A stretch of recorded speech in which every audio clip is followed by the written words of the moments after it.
Hello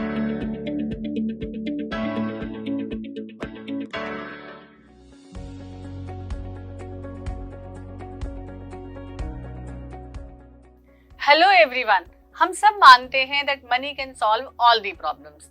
तो फिर क्यों नहीं आरबीआई अनलिमिटेड नोट्स प्रिंट करके सारी प्रॉब्लम्स को दूर कर देता, या फिर कुछ ऐसा हो जाए कि सरकार हमारे अकाउंट में रातों रात 25 लाख रुपए ट्रांसफर कर दे। तो क्या होगा? इससे तो सब लोग अमीर हो जाएंगे क्या? या फिर इसका इकोनॉमी पर भी कुछ इम्पैक्ट पड़ेगा? बिल्कुल पड़ेगा, क्योंकि मनी सप्लाई बड़ी है, गुड्स की सप्लाई तो उतनी ही है। अब लोग ज्यादा से ज्यादा चीजें डिमांड करेंगे, डिमांड करने से महंगाई बढ़ेगी और महंगाई बढ़ने से मनी की वैल्यू डिक्रीज हो जाएगी। तो चलिए जानते हैं मनी सप्लाई होता क्या है, इसके कंपोनेंट, सोर्सेज एंड मेजर्स कौन कौन से होते हैं। मनी सप्लाई वो क्वांटिटी ऑफ मनी है जो अवेलेबल है लोगों के लिए at a given point of time, इसीलिए इसको एक स्टॉक भी कहा जाता है। अब देखते हैं इसके फीचर्स क्या क्या होते हैं, ये क्या होता है। मनी सप्लाई वो मनी है which is held by public only, यानी कि जो इसको यूज कर रहा है it is about the user only, not about the creator. Creator government या आरबीआई, उस मनी को हम मनी सप्लाई में इंक्लूड नहीं करते। Only user money is included in the money supply. अब जान लेते हैं इसके सोर्सेज क्या क्या हैं, यानी कि मनी इकोनॉमी में आता कहाँ से है, मनी कहाँ से आ रही है, इसका सोर्स क्या है। इसके 3 सोर्सेज हो सकते हैं, government of India, reserve bank of India and commercial banks.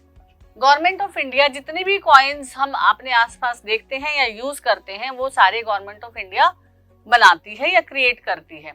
RBI 1 रुपए के नोट के अलावा जितने भी नोट सर्कुलेशन में हैं वो सारे नोट्स आरबीआई प्रिंट करता है, क्योंकि 1 रुपए का नोट तो गवर्नमेंट प्रिंट करती है। नेक्स्ट है commercial banks. Commercial banks loan देते हैं आगे, जिससे कि मनी से मनी क्रिएट होती है, तो ये भी एक सोर्स है मनी का। अब इसके बाद देख लेते हैं कि मनी में किस किस को शामिल करते हैं, यानी कि इसके कंपोनेंट्स कौन कौन से हैं। इसके 3 कंपोनेंट्स हैं, currency with public, demand deposits and other deposits with the RBI. Currency with public means जो हम लोग हैं, जो आम लोग हैं, जो मनी यूज करते हैं, या फिर हमारे जो अकाउंट में मनी डिपॉजिट है सेविंग एंड करंट अकाउंट में, जिसको कि हम इजीली निकाल सकते हैं, जो कि इजीली अवेलेबल है। अदर डिपॉजिट्स, आरबीआई के पास नेशनल एंड इंटरनेशनल ऑर्गेनाइजेशंस के अकाउंट भी होते हैं, उस मनी को हम अदर डिपॉजिट्स में काउंट करते हैं। अब देखते हैं कि इसके मेजर्स कौन कौन से, कैसे नापेंगे कि इकोनॉमी में कहाँ कहाँ कितना कितना जो मनी है वो फ्लो कर रहा है। मनी के 4 मेजर्स हो सकते हैं, M1, M2, M3, M4। M1 वो करेंसी है जो पब्लिक के पास है, या फिर वो हमारे डिमांड डिपॉजिट्स हैं, या फिर अदर डिपॉजिट्स, यानी कि जो सारे कंपोनेंट्स हमने इससे पहले किए थे वो M1 का पार्ट है।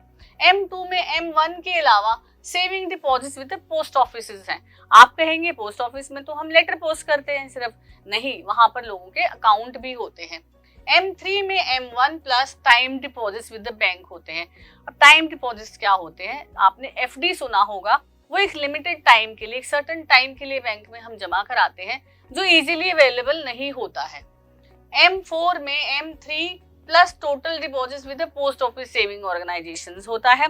इन सबको हम मेजर्स ऑफ मनी कहते हैं। अब देख लेते हैं कि इनमें ज्यादा लिक्विड कौन सा है और लीस्ट लिक्विड कौन सा है। तो M1 जो मनी है वो मोस्ट लिक्विड है, क्योंकि वो इजीली अवेलेबल है, जब भी हम चाहें उसको कैश या डिमांड ड्राफ्ट या चेक के रूप में बैंक से निकाल सकते हैं। सबसे लीस्ट लिक्विड मनी कौन सी है? M4, क्योंकि इसको इजीली निकाला नहीं जा सकता, यानी कि इजीली अवेलेबल नहीं है हमारे पास। अब आपके लिए ये जानना भी जरूरी है कि इन चारों में से नैरो मनी कौन है और ब्रॉड मनी कौन सा है। M1 जो है वो नैरो मनी है, क्योंकि इसमें टोटल मनी का एक हिस्सा ही, एक पार्ट ही इन्वॉल्व होता है, एक पार्ट ही शामिल होता है। ब्रॉड मनी क्या है? ब्रॉड मनी M4 है। M4 में टोटल इकोनॉमी में जितना भी मनी फ्लो हो रहा है वो इसका पार्ट होता है, यानी कि इसमें शामिल होता है। अब एक रिजर्व मनी है, चलिए जानते हैं रिजर्व मनी क्या होती है। रिजर्व मनी को high powered money, central bank money and base money भी कहा जाता है। ये आरबीआई ही रिलीज करता है। ये वो करेंसी है जो पब्लिक के पास है या जो बैंक्स है, कमर्शियल बैंक्स इसको आरबीआई में जमा करते हैं, वो वाला अमाउंट है। और ये रिजर्व मनी इकोनॉमी में बहुत ही क्रूशियल रोल प्ले करती है at the time of fluctuations, यानी बहुत महंगाई हो या मंदी हो उसमें ये स्टेप्स लिए जाते हैं। अब देख लेते हैं कि रिजर्व मनी को फॉर्मूला में कैसे एक्सप्रेस कर सकते हैं।